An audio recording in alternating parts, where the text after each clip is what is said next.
আজকে ভোটের দিন, মানে ছুটির দিন। আর সকালে তো আজকে আমাদের দারুণ টিফিন হয়েছে, লুচি, আলু তরকারি, মিষ্টি। এবার ভোট দিয়ে চলে এসেছি। এবার ভোট দিয়ে এসে দারুণ আজকে লাঞ্চ আছে।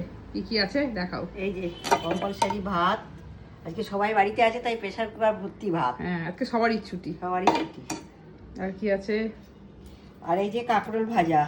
কাঁকরোল ভাজা। হ্যাঁ, বাহ, এটা অল্প মেনু কিন্তু দারুণ মেনু। দারুণ মেনু। আর হচ্ছে এই যে দই পটল বলো, রেজালা বলো, যা বলবে তাই বলো। হ্যাঁ, মা মায়ের মতন করে এটা খুব ভালো বানায়। মামা এটা একদিন শেয়ার করো। হ্যাঁ, খেতে দারুণ হয়। গোটা গোটা পটল দিয়ে মা বানায়, খুব ভালো হয় খেতে। এমনি পটল তরকারি খাই না, এটা করলে একদম এটা আমার খুব ফেভারিট। হ্যাঁ। এমনি পটল তো ঠিকই বলেছে মা, এমনি পটল তরকারি খাই না, এটা কিন্তু করলে কিন্তু দারুণ লাগে খেতে। বাবা বাদে সবাই পছন্দ করে। আর কি আছে? বাবা বলে সাদা সাদা। সাদা সাদা। আর হচ্ছে আম মুরগি। আজকে মা করেছে আম মুরগি। এটা আমি মাকে করতে বললাম, সবাই দেখছে এখন আম মুরগি খাচ্ছে আমের সময়। তা মাকে বললাম তুমিও তাহলে আম মুরগি বানাও তোমার মতন করে। খেতে কিন্তু খুব ভালো হয়েছে, আমি গ্রেভিটা একটু খেলাম, খুব টেস্ট হয়েছে। এটা রেসিপিটা দেবো, তোমরা দেখো। ভালো তো হয়েছেই খেতে, তোমরা বানাবে, বানিয়ে বলবে। আমি সিজনে একবার বানিও, ভালো লাগবে।